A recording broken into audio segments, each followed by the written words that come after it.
Welcome to The Aspiring Kryptonians, a podcast for Superman fans, hosted by Superman fans and focused around all things, you guessed it, Superman. After all, we are aspiring Kryptonians. From comics, TV, film and animation, each week we discuss our thoughts on the latest releases, news and even some retrospective reviews. So without further ado, let's get the show on the road. Hello again and welcome to episode 5 of the Aspiring Kryptonians podcast with me, Tasman, and the rest of the team. Evan. Hello. And Ashley. Hey guys, great to be back. Glad for you to be back too.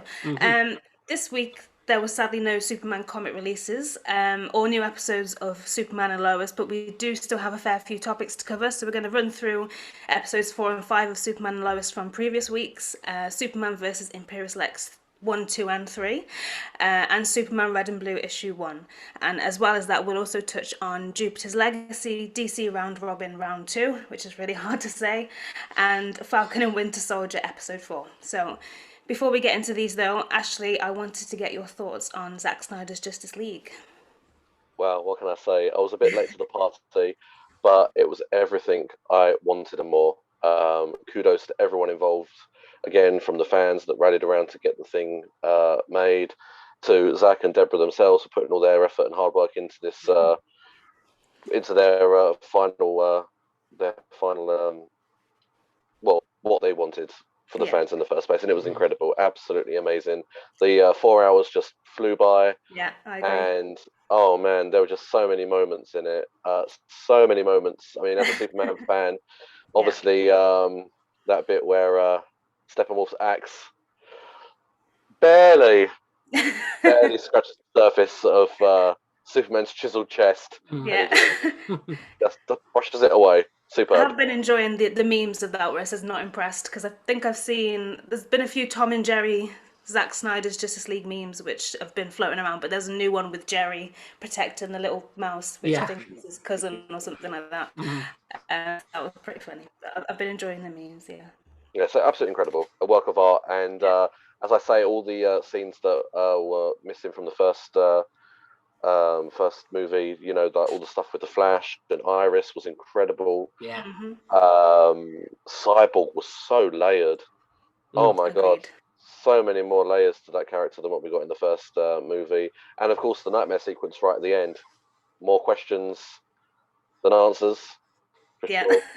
But Well, he did say he was going to leave it on a massive cliffhanger, so I think that's what he was referring to. So yeah, hopefully we get to see more.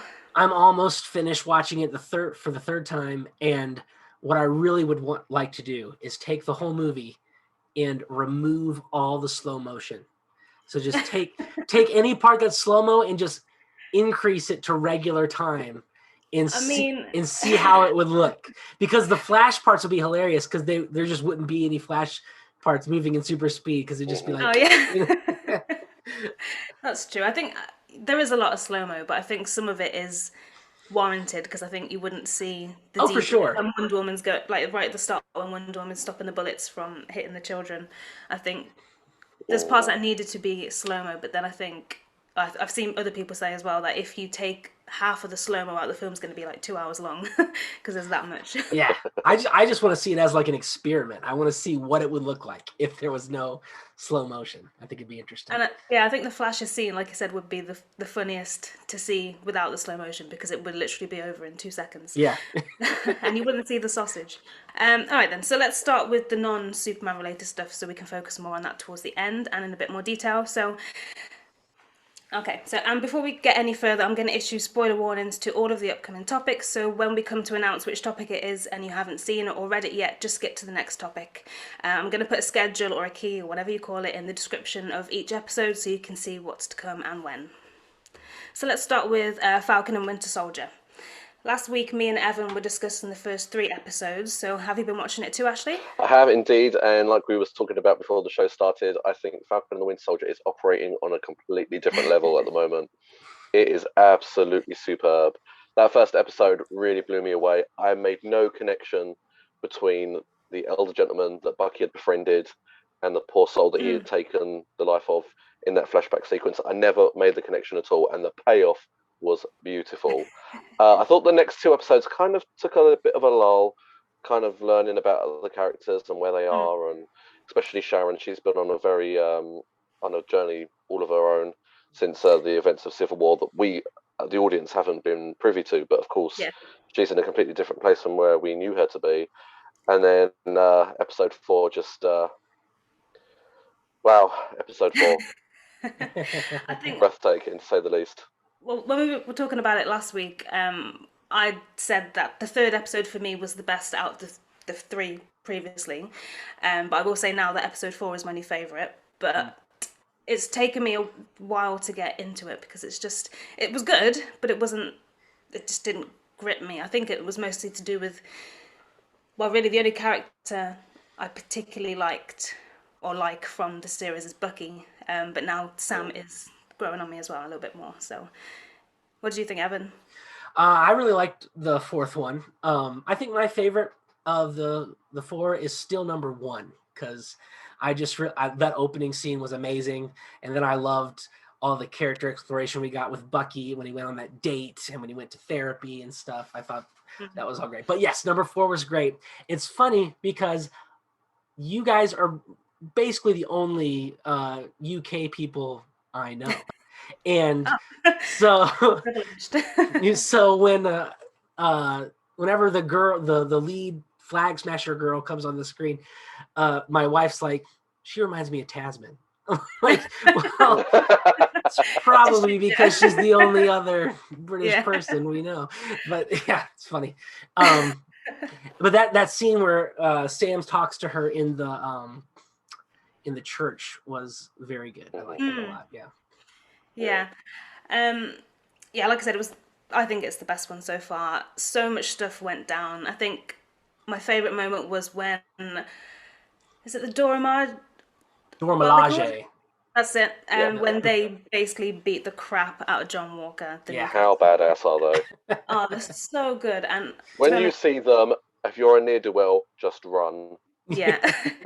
It was funny as well, like Sam was like, you need to stop this, and Bucky was like, let it go on for a little bit longer. That was quite funny. But yeah, I hate the new Captain America so much, and I know it's intended, it's supposed to be that way, but I don't think I've ever hated a character this much. Oh well, I'm the complete opposite. I love him. I love everything about him so far. I think that he's just a man that has been given a very special responsibility, and he's just doing his best. He's doing his best, and is he though? Is he doing his I best? think he is. I definitely think he is. He's a man, a soldier living in a superpowered world, expecting to coexist with these beings. And okay, yeah, like the Dora Milaje are not superpowered, but they are entrenched in that world, and just the way he keeps getting beaten at every turn, beaten by the Dora Milaje, beaten by the flag smashers. His morale each time this happens is getting lower and lower, and when he takes the super soldier serum, it is a last resort. I don't think he would have taken it prior to or when we get to know him at the beginning of the show, but because of the arc he's been on and the way that the outlook that he's what he sees, the world that he sees, and the world he's now living in, how can he possibly compete? And it's very interesting that he's a soldier, like he's a decorated soldier, but he acknowledges like he's already had to make compromises in his life as a soldier to quote unquote get the victory. Yeah. And that's something Steve Rogers never did. He never compromised. Yeah. And it feels like now he's not just about, well, he was a decorated soldier and he obviously has done all these incredible things to earn that, but I don't think that's what he's about anymore. Like, he's quite happily signing autographs and stuff, which is sweet because obviously he's got fans and people like him, but I think he's doing it more now for the fame a little bit. Or I don't know. Do you know what I mean? I think the conversation he had with Battlestar was very telling as well, because on the outside when people look at him, yes, he's a decorated soldier, and he's a hero, but if the wider populace knew what he had to do overseas, they look upon him as a savage. Yeah. He had to get his hands dirty, and that is sometimes how you win a war. And I just think, he's a very interesting character who's going to go on but he's in, to use wrestling terminology, he's gone on a heel turn now. And I think the government in the episode to come, I think the government are going to back him. I think they're going to stick with him. I think that they're going to use propaganda, and I think they're going to really twist the footage that the civilians had picked up of him, and I think that they're going to stick with him, and I think that they're going to fuel him to go further and take this all the way to the end. They kind of have to, because they've made that decision now, haven't they? Mm-hmm. Yeah. Well, and I think that his longing for fame or whatever, I don't necessarily think that's the case. I think because we saw him in the locker room in the second episode, and he's like, this isn't my thing. I just want to go and do the job. And then they're like, no, but this is the job. So he's taking, the fame part and is like, okay, this is part of the mission. I'm going to do this part of the mission because that's, what he does. And as far as the violence and the government backing him, I think you're right, because I think they're also telling the stories of two different Americas.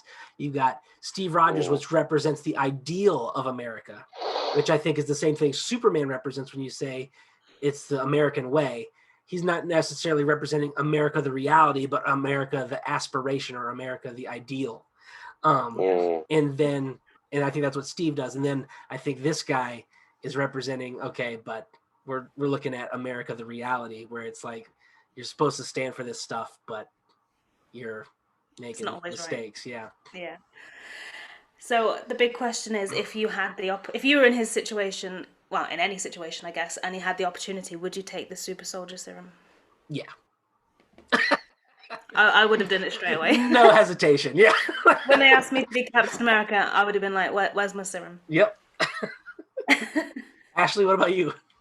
Well, just for the argument's sake, I'm going to say no, because I can easily see how you could become twisted by having such power, and the idea of maybe taking matters into your own hands for simple things that maybe irk you in day-to-day life, just from someone butting in the line, knowing that you can finish that fight. I think you'd be more brazen to create the situation to begin with, as opposed to maybe just taking a step back and going, these people are just ignorant, I'm going to leave it, I don't want to cause any more of a scene. So I kind of think that knowing that you can finish any fight, any situation you can finish, I think that opens the door to a lot of conflict. If you're that way inclined, and even if you aren't, you still perceive wrongdoings. We're only human; we can perceive wrongdoings. That's what I think. But no, I could also say tomorrow, yes, I would definitely take it as well. Depends how I'm feeling. I think I would take advantage of the metabolism more than anything. Like, just eat whatever I want, never have to work out, and you still just look ripped. Yeah. Yeah. All right, okay, on to Jupiter's Legacy, which is Mark Millar's latest comic book adaptation for Netflix and is out on the 7th of May. The trailer was released earlier this week, and I have to say it looks really, really, really good. It's got a great cast as well, I think, and I'm a big fan of Josh Duhamel anyway, and everything I've seen him in anyway is great, and this looks like no exception to me. What do you guys think? I have never heard of this, and I have never seen the trailer. Oh. So I will have to watch it. Like, I've seen the trailer advertised, but I haven't watched it yet, and I don't know what it's based on, so I don't have an opinion. Ashley? I know all about this series of books by Mark Millar. The first volume was by Mark Millar and Frank Whiteley, and then I believe the preceding volumes were Mark Millar still, but different artists. I really enjoyed the first volume. I've yet to tread into the next part of the universe, but I will try and do that before the show starts. Mark Millar is a genius. I think Mark Millar is possibly a modern day version of Stan Lee in terms of the creations that he's created, the universe that he's weaving. I mean, some of the most beloved characters come from his mind. Yeah. When you think about Hit Girl, Kick-Ass, the Kingsman guys and girls, Nemesis. Hopefully one day. I am really pumped for this show. It looks awesome. Yeah, it looks great. I'm just going off the trailer because I've never read the books myself, and I know nothing about the series or what happens other than what we see and get a grasp of in the trailer. But I've just bought the first volume now, so I'm gonna get stuck in this week. I think I'm gonna get into reading it. So yeah, maybe we can get Mark Miller on here to discuss the show, because based on the trailer, I think there seems to be a lot of similarities between some of those. Well, I don't know the name of the character, but Josh Duhamel's character and Superman. To me, that like just from the trailer, there seems to be some similarities, like the whole father and son thing. Really Yeah. reminds me of what's going on in between Superman and Superboy at the moment. So I think Yeah. I'm gonna like it. I think. I definitely think the show is definitely going to play on its title legacy.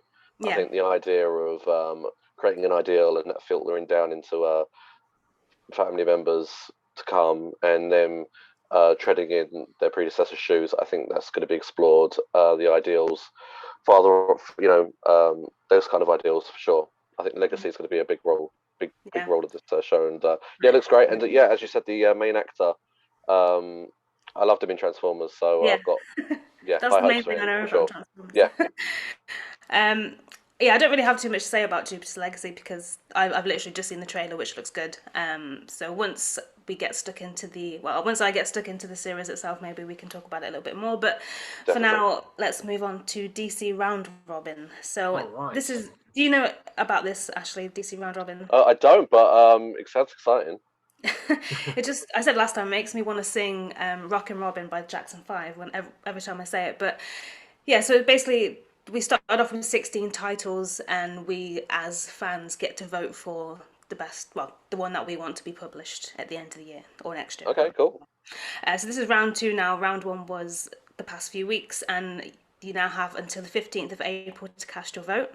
So from the 16 titles we talked about last week, only 8 remain, and those are Green Lantern's Underworld on Fire, Zatanna and the King of Monsters, Lobo, Animal Man, Scorched Earth, Robins, Jesse Quick Control, Blue Beetle Graduation Day, Suicide Squad 7, and Superman and Lois Ignition.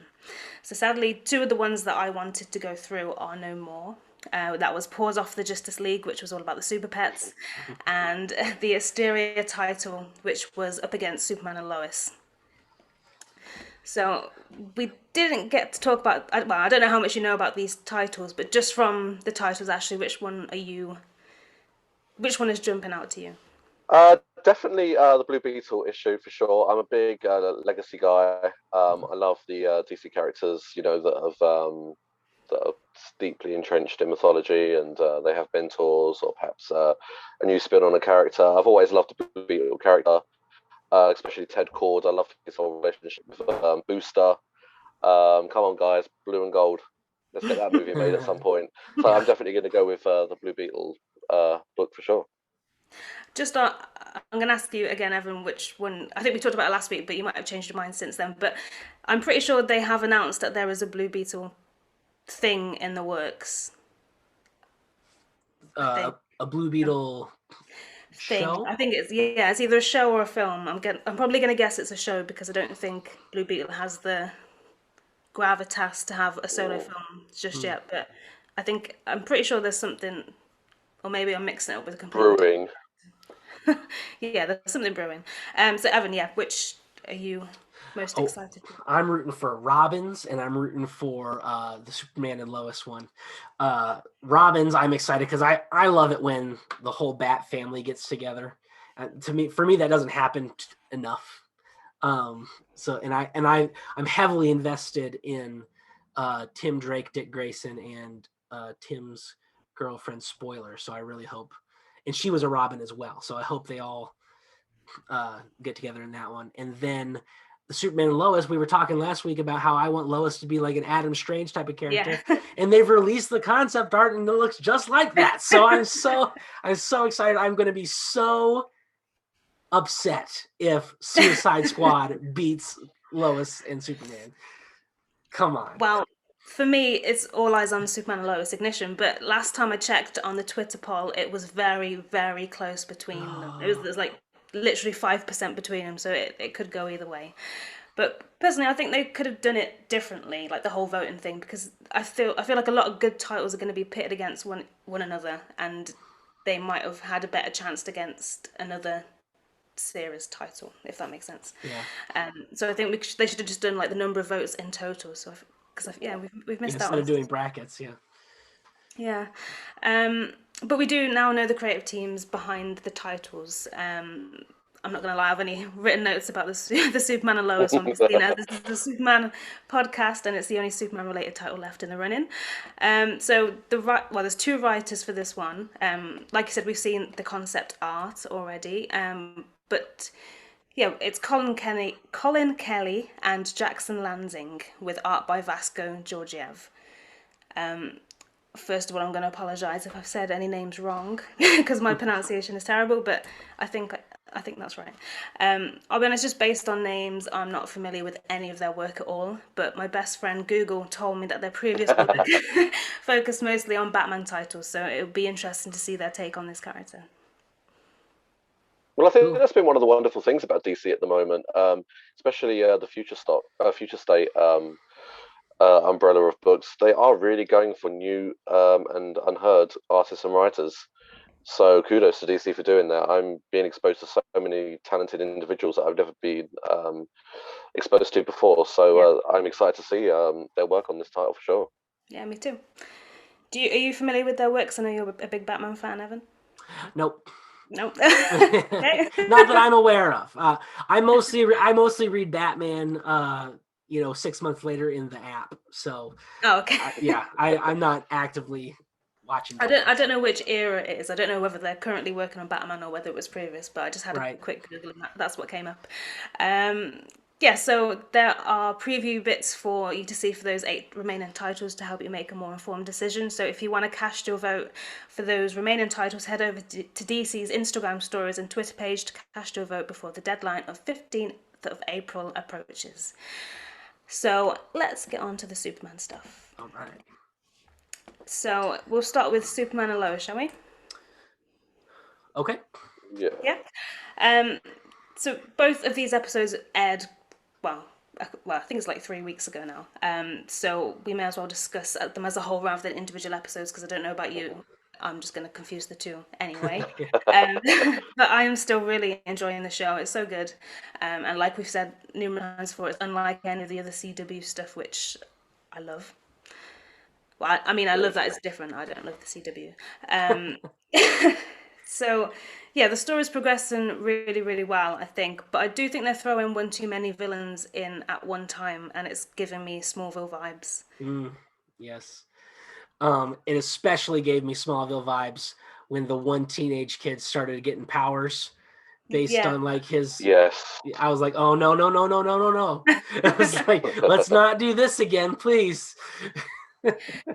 Yeah, I don't mean it's a bad thing. Like it's not a bad thing about Smallville that there's so many villains and so many different. Well, I think depending on which series you're watching, it makes a difference. But yeah, it just seems that there's so much going on, and we haven't really got a resolution for the previous villain that's been introduced. I think it's like 3 or 4 on the go.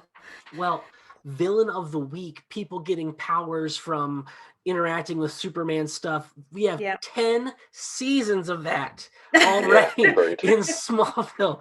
Let's do something else.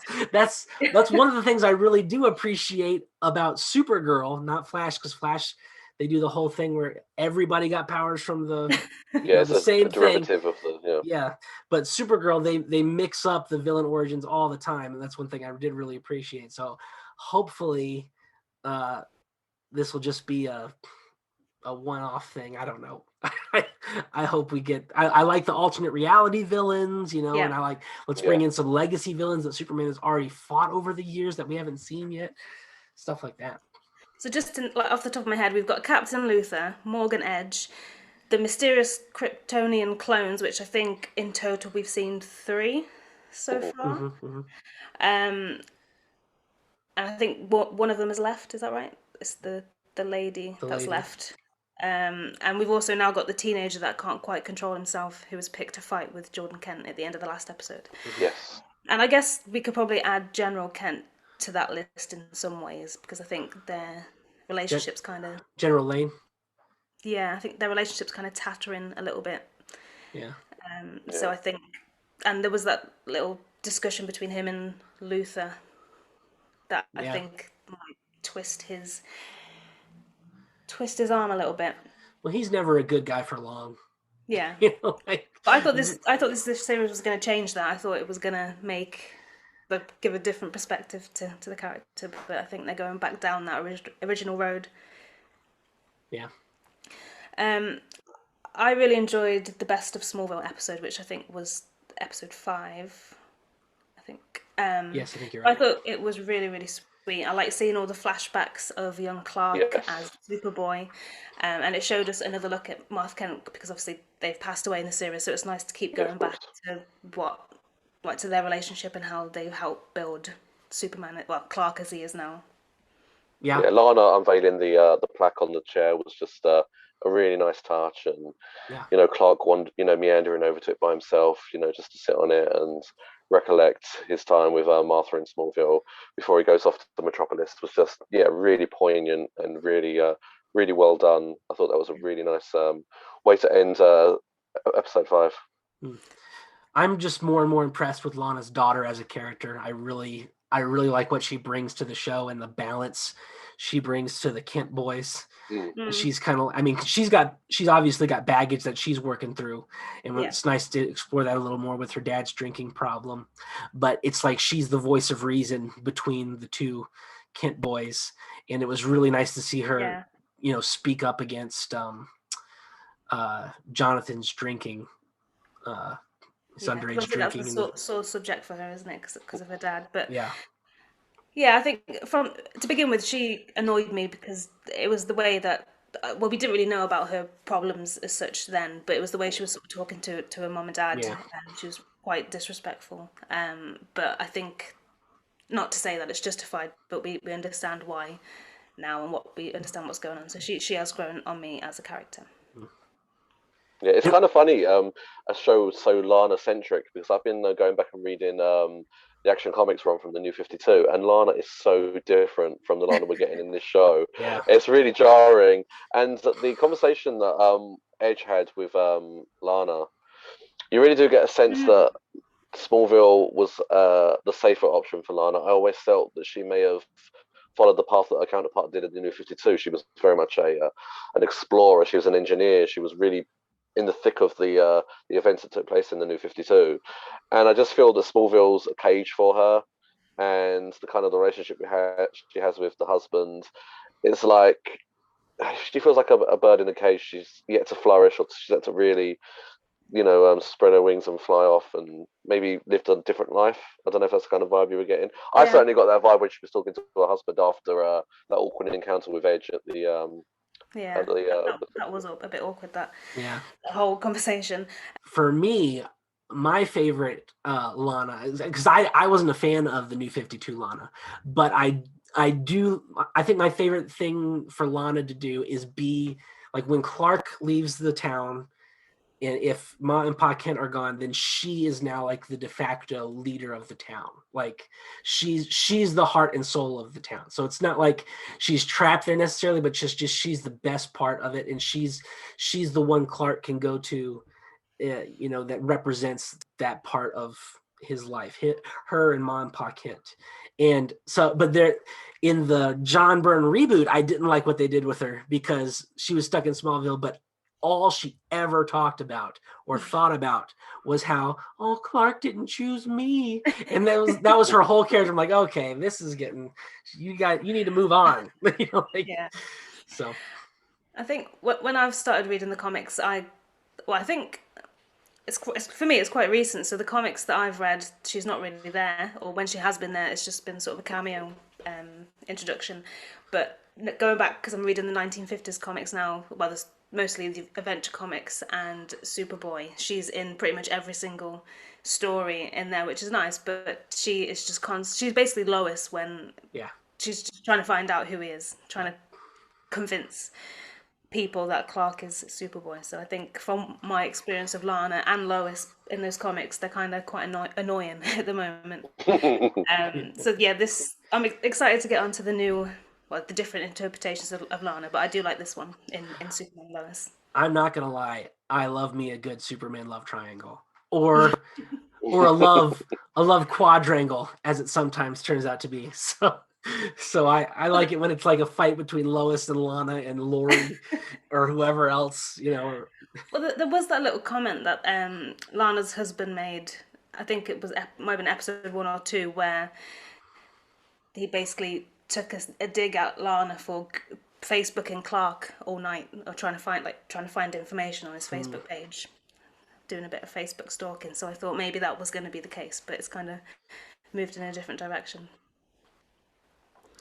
Um, like the show is called Superman and Lois, but I feel like there's more focus on Clark than Superman, which isn't a bad thing. Yeah, agreed. I do quite like it, the fact that we're kind of exploring Clark a little bit more, and his ties with Smallville and the family and things. But I think the show probably could have been called Clark and Lois. yeah. Yeah, without a doubt. I think they're very sparing when they use Superman and his array of powers. I think that they Yeah. don't want to short shrift the audience. I think they want to give us the very best interpretation of Superman possible in regards to his power set and combat and flight. So I can see why they use him sparingly. I mean, that scene from a few weeks back with the other super enhanced individual, they kind of raised him up and Yeah. froze him, and that uppercut. That was a real sweet moment. So I can see why they're kind of using him sparingly, and they did in episode 4, I believe, the Haywire episode with the character Kilgrave? The super powered guy. Oh yeah. He was the guy that was being transported. Intergang had just released him, and I Yes. felt Yeah. they really used his powers well there. Yeah. Yeah. I think it was supposed to be called Clark and Lois. This isn't any fact. This is my mind working. But I think they didn't want to do it because they didn't want to get it confused with Lois and Clark. Yeah, agreed. And when people are talking about it, because even saying Superman and Lois, people do think I'm talking about the Lois and Clark. And when I say the New Adventures of Superman, people think I'm talking about the George Reeve series. So I can see the confusion, and it does make sense to kind of split them all out completely. But let's talk about Captain Luthor for a second. So I want to get to know this guy and his whole story and the world that he lives in, because we now know that he's married to Lois, where he comes from. I'm not sure if they've actually said what Earth he's from, No, they or where he's haven't. from. No. And he's obviously in the army with General Lane, and they're very pally, and they fight this evil Superman. So to me, this is an Elseworld story within a story, which I quite like, because I love an Agreed. Elseworld. He made me mad like the new Captain America makes you mad. Because when he's like talking to his computer about like how Lois is his wife, I'm like, how dare you, sir? How dare you? That is Superman's wife. You get out of town. Yeah, I did think that. I was like, oh, hell no. But yeah, obviously, from where he's coming from, it is his wife. Yeah. So yeah, I'm trying to figure out what else could have changed. Like, what else, or what comic book is this from? Is this from a particular? Not anyone that I'm aware of. No, same. Yeah. But yeah, I'm I intrigued, mean, and I want to. Oh, go on. There have been Elseworlds where Lois is married to Lex, like in the Red Sun story, but this has very little in common with any of the ones that I've read. So maybe the closest it has to is perhaps going back to the New 52, because obviously in the New 52, Lois was having a relationship with John Corbin, Metallo, and obviously Lois and Clark never got together in the whole time, if I'm right, in the New 52. I think you're right, yeah. So that's the closest thing I can kind of think this is kind of similar to. So maybe they've taken loads of little bits from comics and just put them all into one to make their own sort of storyline. But yeah, I'm intrigued. So sadly, we have to wait until the 18th. I think it's the 18th of May to see the next episode, which is ages away. And it feels like we just got so into it and got so used to watching it every week. It seems odd to have this break, but it's understandable, but slightly annoying at the same time. Can we just touch upon in this the very last episode, episode 5? So Morgan Edge has obviously got the okay to reopen Schuster Mine, and he obviously his is it bodyguard? Is she a Kryptonian? The lady that he's kind of palling around with, is it La? I don't know. I get the feeling that none of these guys are actual Kryptonians, but they've somehow been able to copy Kryptonian powers onto them. Because didn't they find?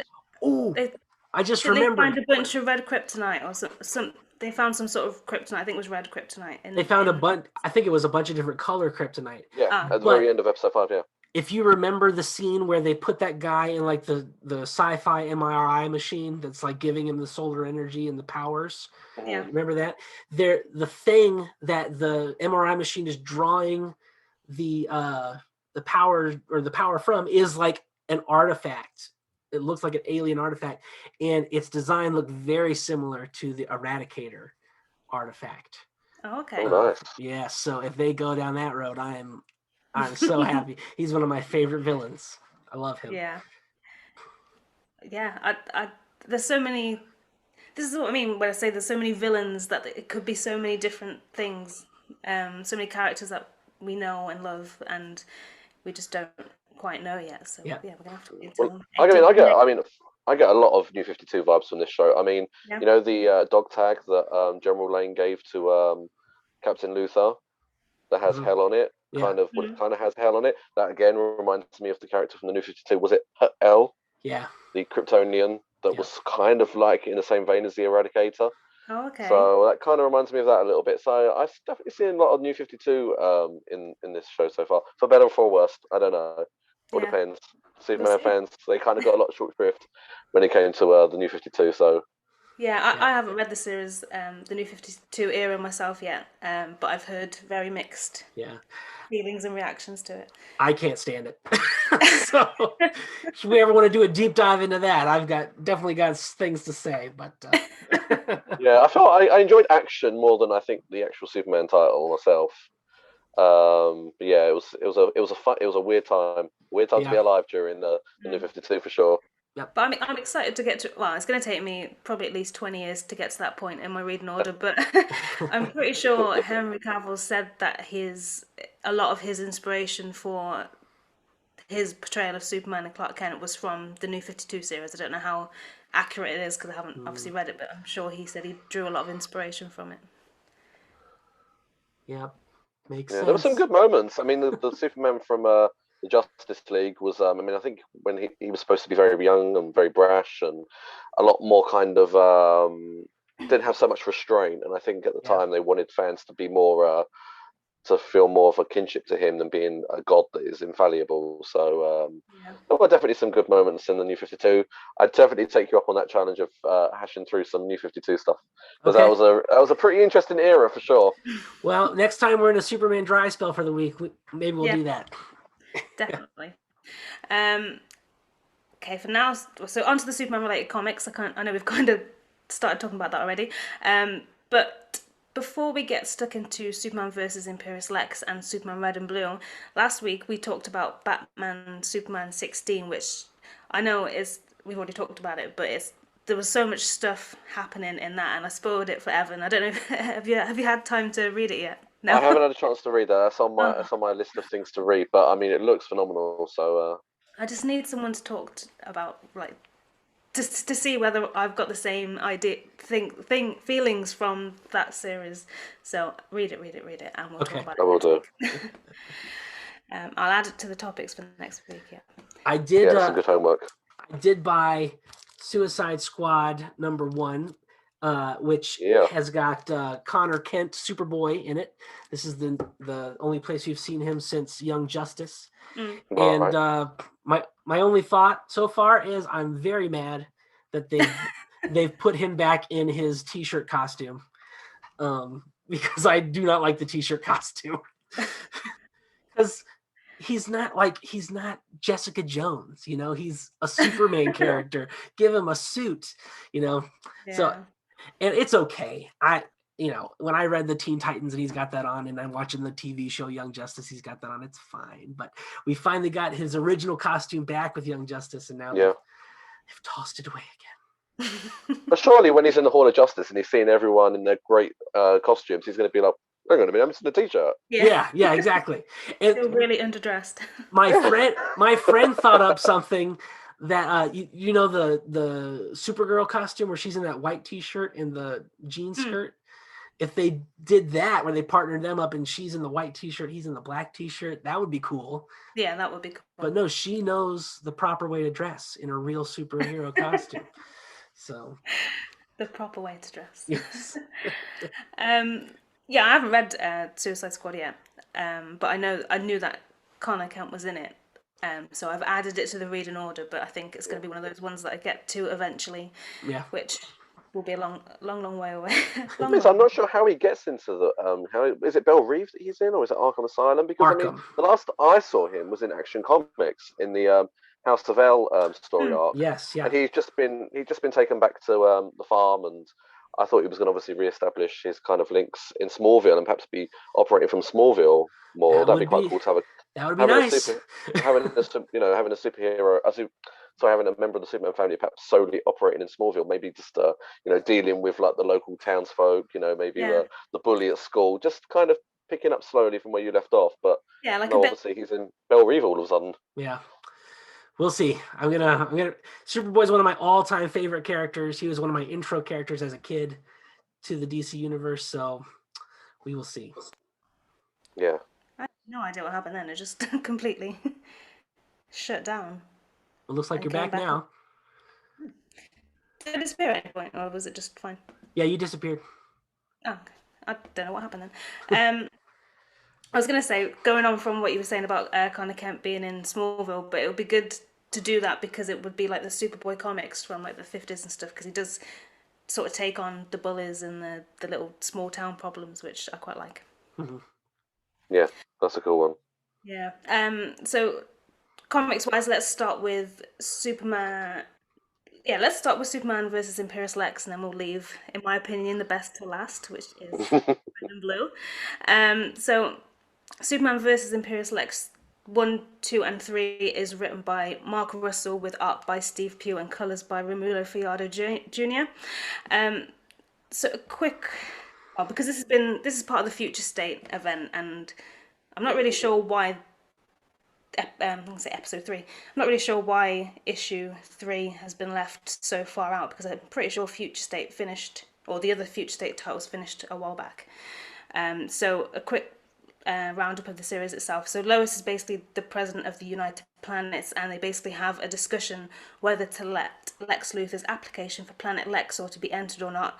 So they visit the planet to get more insight, and Lex has essentially brainwashed the entire planet into thinking Superman is the bad guy and that he is a god. So kind of think around the terms of a dictatorship kind of thing. Yeah. Typical Lex Luthor. What did you guys think?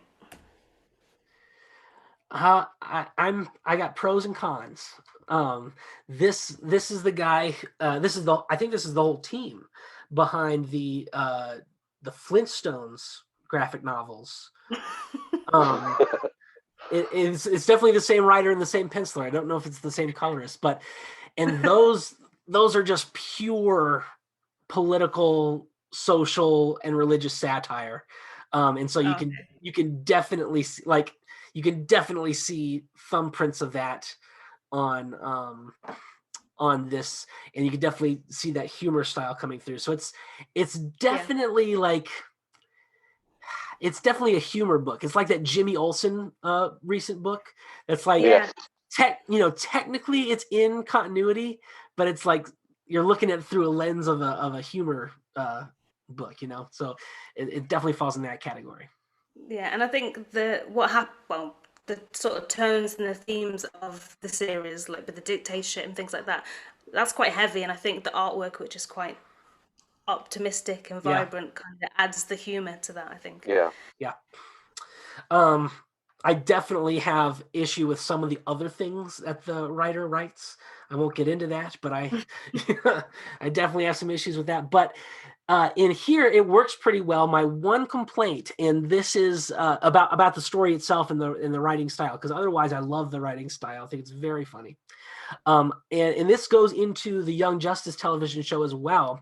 They're definitely, to do some political satire, they're definitely drawing parallels between Lex Luthor and Donald Trump. And my big problem with that is when you make Lex Luthor act like Donald Trump, Lex Luthor is way smarter than Donald Trump. It just makes Lex Luthor look stupid. It's like, okay, I understand the point you want to make, but you're degrading the character of Lex Luthor, trying to do this. Yeah, I kind of got those vibes as well from the series. They were definitely trying to do that. Yeah. But yeah, I think this Lex Luthor was very different to. Well, I suppose Yeah. there's all different versions of Lex Luthor, but this was very different to what we're used to. Yeah. And he was. I don't know if this is me overthinking, but he's wearing a mask, isn't he? Or Yeah. some sort of mask. Yes. Yeah. Was that explained? Because No. if it was, it's just completely gone over my head. Yeah, I didn't think so. Yeah, they give it like a passing line, like it's supposed to make him look young. And Oh, Yeah, I took it as like sort of like a kind of a vanity thing, yeah. where Superman will constantly stay young, or Mhm. for the longest time still stay very much in his prime, and Lex will never be able to fight yeah. the crippling hands of time ticking Yeah. on all of us. It kind of reminds me a bit of Emma Frost. When Wolverine comes upon her in the Old Man Logan run, she kind of projects herself as still young, still holding on to her modesty and holding tight to the way that she believes she should look.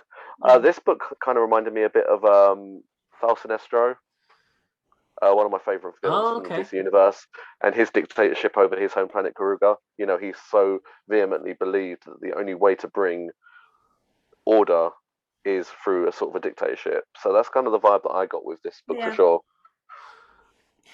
Oh, gone.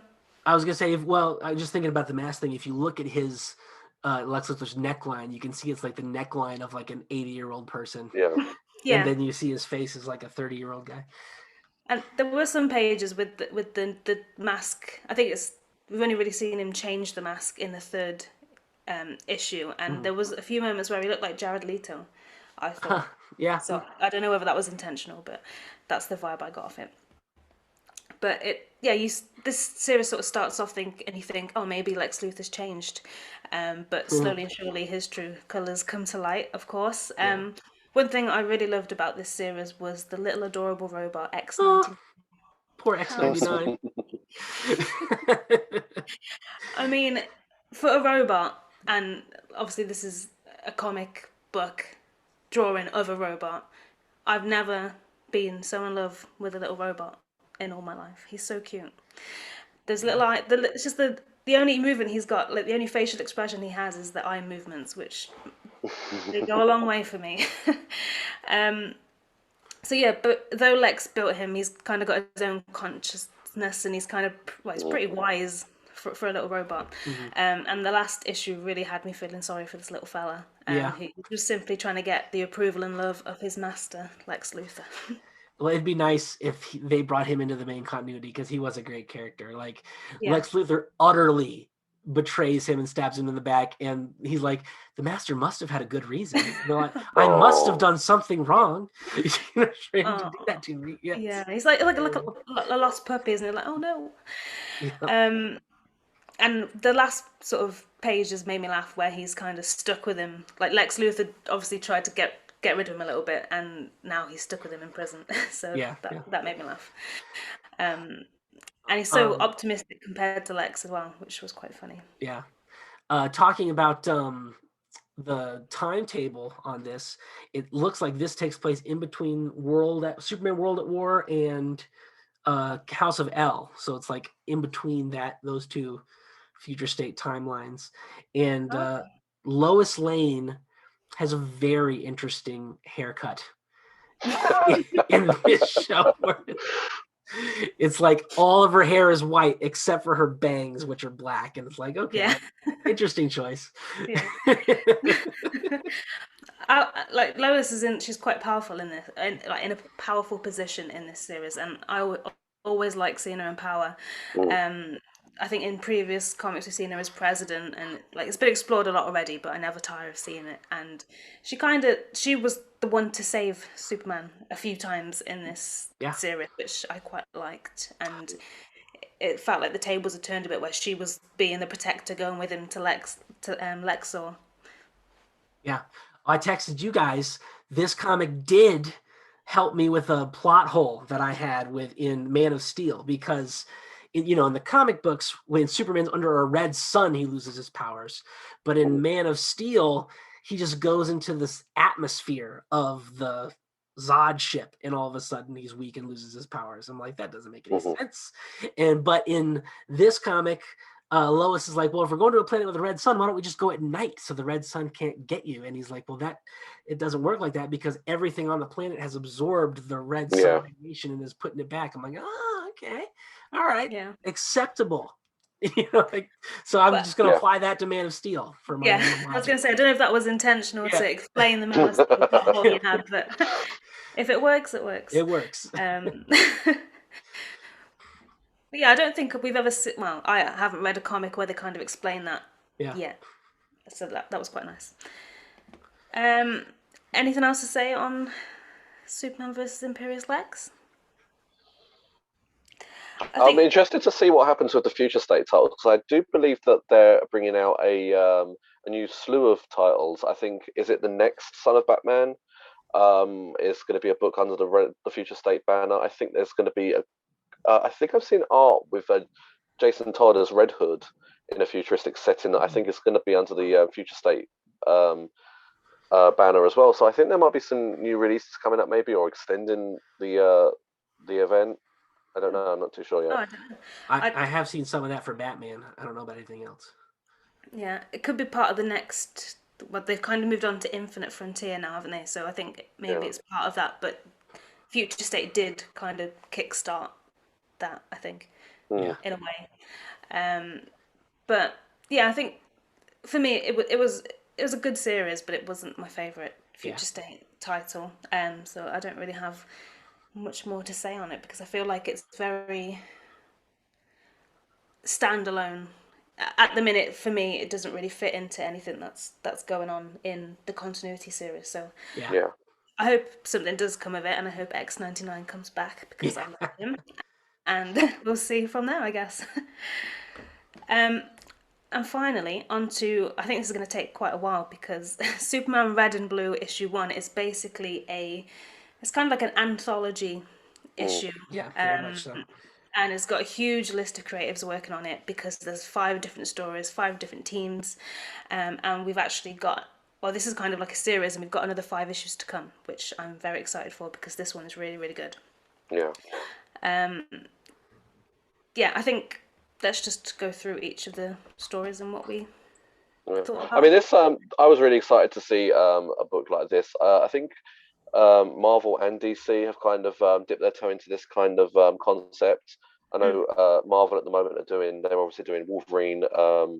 Is it Black? I think it's Black, White, and Blood. I think they've done a Carnage one that's similar.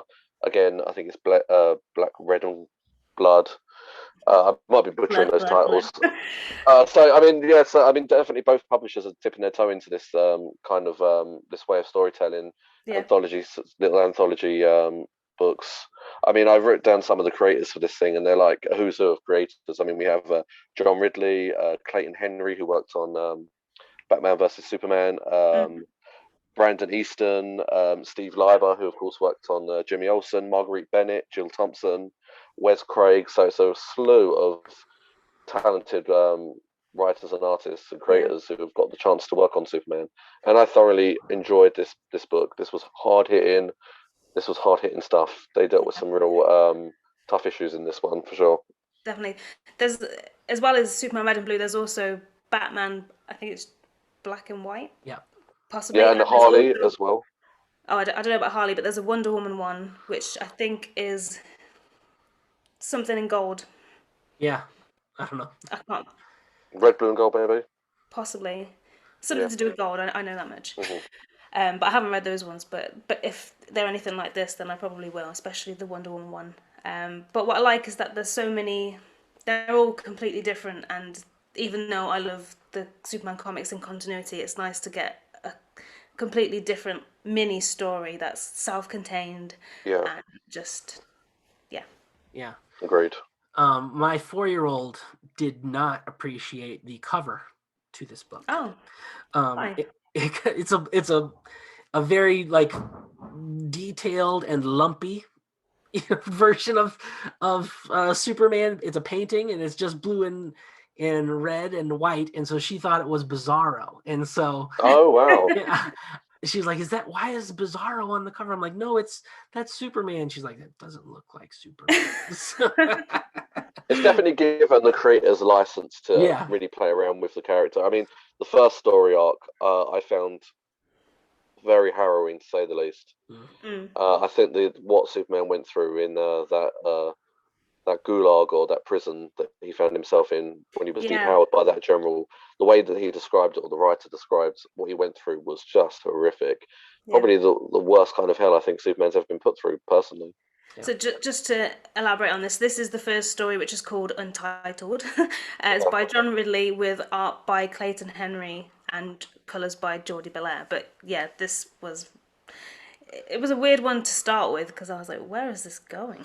Yeah, this was the one story in the book that I did not enjoy, actually. It was very hard hitting, wasn't it? Yeah. And I think it's a little bit out of character for Superman, just because, he's one of the few characters in comics that doesn't have or need a horrible, dark backstory or a huge tragedy to happen to him.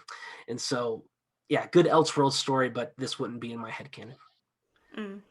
Yeah, it is completely different to what we've seen from Superman's background before. Like I said, it is very harrowing, and that's not what you usually associate Superman with. But I guess with all the things that he does take on and all the villains and people that he stops, he's gonna face some things like this. Do you know what I mean? Yeah, and this is a very grounded story as well. I mean, I think all of them are very grounded in reality. He's dealing with an opponent that is, that is very grounded in reality and very grim and very gritty. And yeah, I thought the second story was just as tough, really. Was that the one with was Melvin? Was it? Yeah, so this one is called The Measure of Hope, written by Brandon Easton with art by Steve Lieber and colours by Ron Chan. This was my favourite story. Yeah. Actually. It's really dark. Well, it's not, it is dark. It's pretty dark what happens. Yeah. So, yeah, we've already issued the spoiler warning, so we can go into detail on it. But there's a guy writing letters to Superman for help and guidance, but by the time Superman gets the letters, it's kind of too late. And it's to do with his mom, she has drug problems, and then she ends up dying. And yeah, it's not a nice story, but it's a nice Superman story. Yeah. It just goes to show you, like I have friends who don't like Superman because, like, oh, he's invincible, he can do anything, there's no conflict for him. I'm like, well, look at this type of story, man. Like, he can't save everybody. And there's some problems that you can't use super strength on, you know. And I mean, even if he were to get those letters before the unspeakable happened, like, he couldn't have done very much other than give his advice. So yeah, like I say, these are things that you don't really expect Superman to be tackling in a comic or, anything. You don't really expect to see Superman deal with these kind of things. This is very much sort of like Green Arrow territory, really, isn't it? And yeah, that sort of hard traveling heroes kind of story arc. I find it very poignant because this is a great example that if Superman wants to save everyone, there can never be a Clark Kent. Yeah. He can never have a family. He can never have Lois and Jonathan and the farm or the apartment in Metropolis. He is Superman 24/7. Yeah. And that's not the life that Martha and Jonathan wanted for him. That's not the life that Jor-El and Lara wanted for him. I don't think it's a life that anybody can actually live unless you are God. Like, and can literally be everywhere at once. And he's just, he's a finite, sentient person, and he, I think he would mentally break a year into trying to do that. Yeah.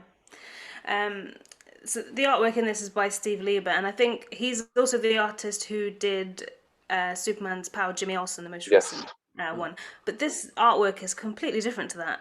Like, unrecognizable. Like, there are some similarities between the two, and you can kind of tell that it's the same artist, but it just looks completely different, which I think shows the layers that Steve Lieber has as an artist. Oh, without a doubt.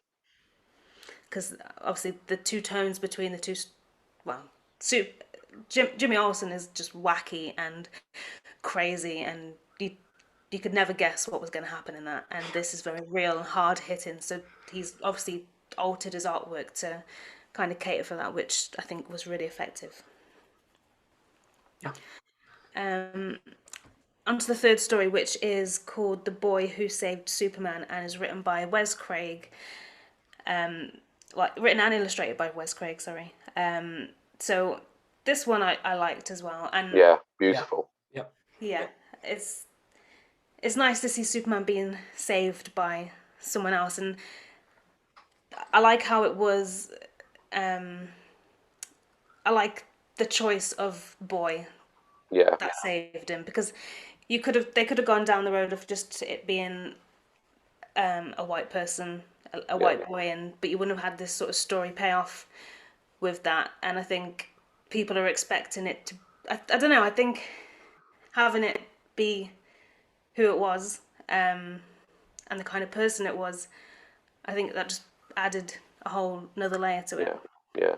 I mean, when he says, like, when the child says, go and save our people, Yeah. it's really just, we don't see ethnicity, we don't see color, we just see citizens. This is your this is your city. We are under your protection. We are your flock. Save us. It doesn't matter about color or creed or gender. We are your people. We are a people, and I thought it was very, very beautifully done.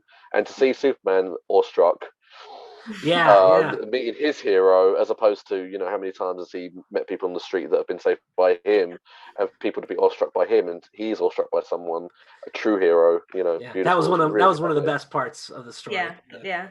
It really, that's what I mean. Like, it really paid off at the end, where he got the job at Daily Planet, didn't he? And Clark introduces himself. He's like, "Oh, I know who you are," and I think that's like it's a nice moment. And despite all between that moment, so this was a boy, and now he's applying for a job. So imagine the years that have passed, and Superman still remembers that one boy who's made that much of a difference in his life. Didn't he say that was like his first week as Superman or something? Yeah.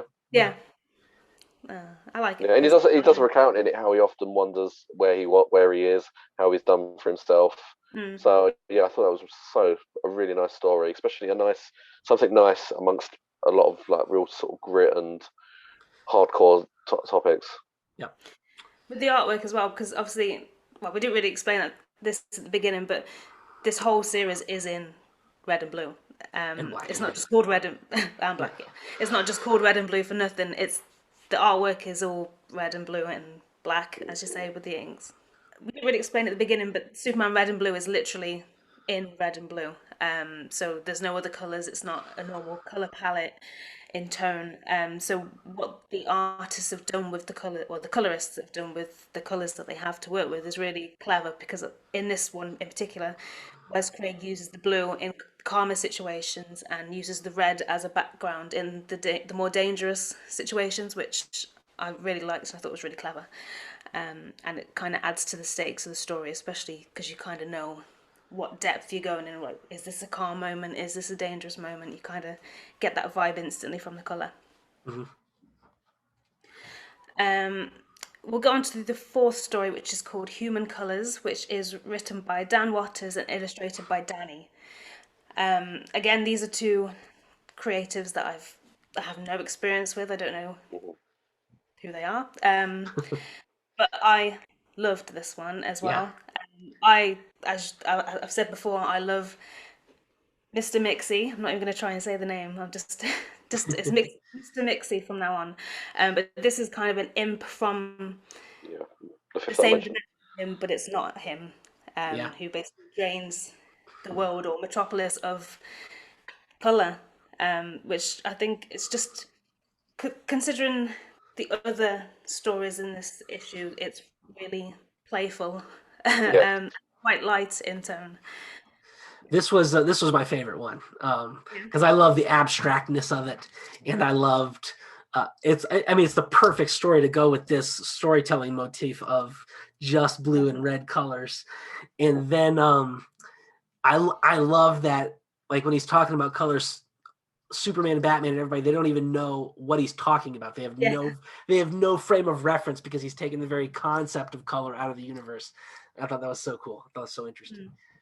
When I first started reading this, in terms of artwork, I was like, Danny hasn't even put any of those colors in. What's going on? She's just, well, I don't know if it's a man or a woman, but my friend's called Danny, so I keep assuming that it's a female, but I'm not too sure. But yeah, I was kind of like, why is there no color whatsoever? And then as soon as the story sort of progressed, we got that, and yeah, it was really, really cleverly done. And I think probably the most clever Yeah. out of the entire, well, out of the 5 stories that we got. If I was the editor for this book, I would have put that story at the very beginning, because Yeah. then you would have had a in-universe explanation for why everything's just black, white, red, and blue. And it would have started on like a higher note, but I guess we kind of dealt with the dark stuff Yeah. to begin with, and Yeah. onto the kind of lighter, um, happy stuff. What did you think of this one, Ashley? Yeah, I really enjoyed it. Like you said, I think that the context behind the character, the imp from the fifth dimension. I'm gonna attempt to say the name. Is it Mr. Mixer-Picklet? I say Mr. Uh, Mixia-Spitalik. Oh, we're, what? we're in the ballpark. We're in the ballpark. So definitely felt there was that kind of whimsy, kind of Silver Age charm to this little story arc. It did get a bit dark, didn't it? They kind of alluded to that when Superman does reestablish certain colors like red. It ties in with like rage and Mm. anger and war and things like that. It did kind of touch upon that. But sometimes we need these things to add the scales, and but then of course he not course corrected, but you kind of put the blue in there as well for the calming effect, like the red and the blue. They kind of work in tandem, keeping balance, keep a nice scale Yeah, well, it of said things. they have both good and bad, because red's the color of war, but it's Yeah. also the color of love Yes, and exactly. warmth, and blue's the color of peace, but it's also the color of sadness. Yeah. So Yeah, All about balance, sure. yeah. yeah. I'm just going to attempt to say the name. I would say it when, as I read it, it's Mixes Pitlick. That's how I would say it. That Yeah. is that's Who's how to tell you otherwise? Yeah. that's how they say it in the animated series. Like, he goes through a scene where he explains the pronunciation of his own name. It's We pretty should funny. do that in every appearance because I can never do it, and I love the character so much. And when I try and explain it to somebody, I'm like Mixie, and they're like, "Who?" um, so yeah, I need to work on that. Okay, on to the 5th and final story within the issue, which is called "The Hard School of Knock." I don't know. The School of Hard Knock Knock Jokes, which is written by Marguerite Bennett, with illustrations by Joe Thompson. So basically, this one is very different to all of the other ones, and it's basically young Clark Kent as he embarks on his first day of kindergarten, and he's very nervous as to whether he can make friends or not because of how different he is. Yeah, yeah. Yeah, What did very relatable story. I think we've all kind of been there. Our parents have been there worrying for us worrying about ourselves and making new friends and kind of impression that we make. And it's a concern that you have at any stage of your life. Be it as a child, be it as someone maybe starting a new job or starting a new school. Those kind of worries are everyday, they're everyday concerns, and it's very relatable. And I think this story got it really spot on. Really spot on. It's the courage to go up to someone and say hi. My name's so and so, and Mhm. it's more. It takes more to say something to not say anything. Yeah, and in this one particularly, he makes the friends with no problem, and then it's somebody else who is struggling, and he kind of brings them into the group, I Yeah, guess. yeah. So we really get to see, well, because he's obviously very, very young, it's nice to see where he's kind of learned, well, where he's learning all these sentiments from and how he's kind of adapting his personality traits from his adopted parents, which I really liked. Mhm. Speaking of adopted parents, the Kents are uh, visualized as very hipster in this one, and I did not like it. I was like, And a bit old as well, I thought. yeah, well, I'm fine with them being old, but like they're just like it looks so hipster. They look like they're from Portland, Oregon, rather than Smallville, Kansas. And I was like, oh no. Oh God. Yeah. Yeah, I agree with you, but yeah, it was very sweet story. Yes, yes. I thought the excuse me, the artwork was very, well, it reminded me of something that you see in a children's book. Like Peanuts, maybe. Yeah. Not so Yeah. simplistic, but Yeah, like whereas I don't know what I'm trying to think of an example of a specific book, but it was It's like a more like, Scholastic style book or something. yeah, yeah. Rather than comic art, which isn't a Yeah. bad thing at all. It was very different. yeah. And I think Joe Thompson was the only one to make well, to really use different shades of the red and blue colors, Mhm. Yeah. and so it kind of makes it more realistic. Because it kind of shades it in a little bit with the Yes, characters. going like incredibly light with the red, so it looks like tan Yeah. skin color. Yeah. Cheating, in my opinion. There's only one shade of red and one shade of blue. That's right.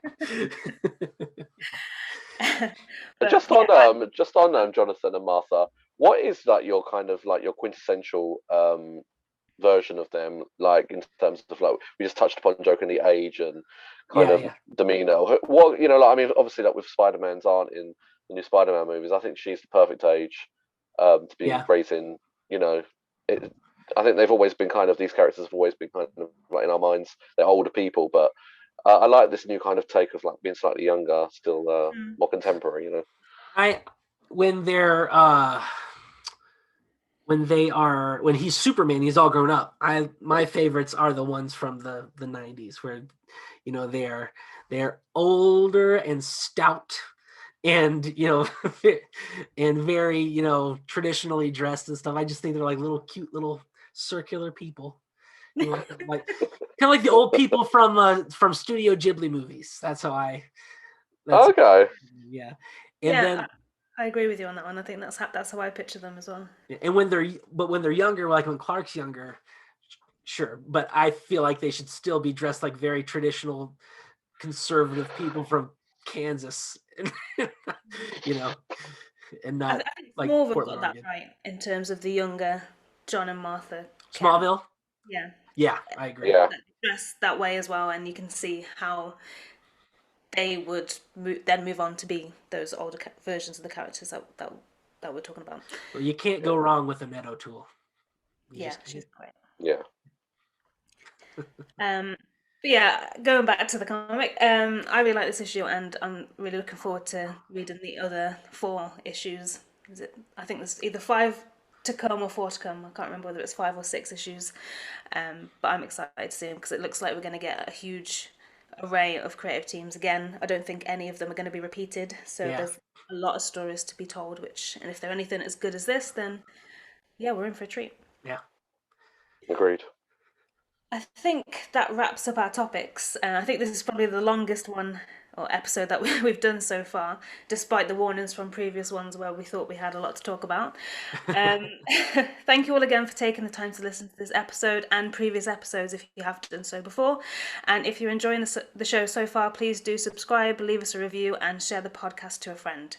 If you want to give us a follow on social media, we're on Facebook, Twitter, Instagram, YouTube, the lot. So I'll put the links to our social medias down in the descriptions going forward so you can get to know us a little bit better.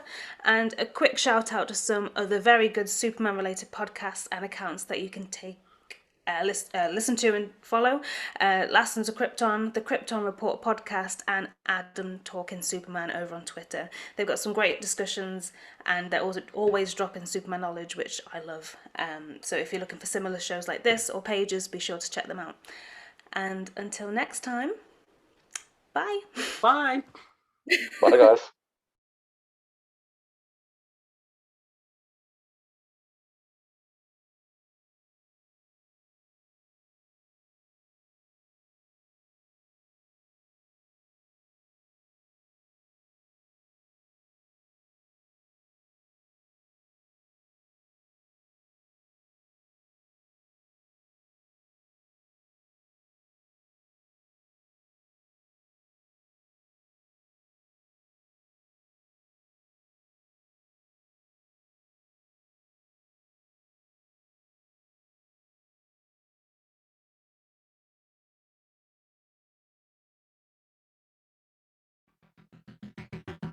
You've been listening to the Aspiring Kryptonians podcast.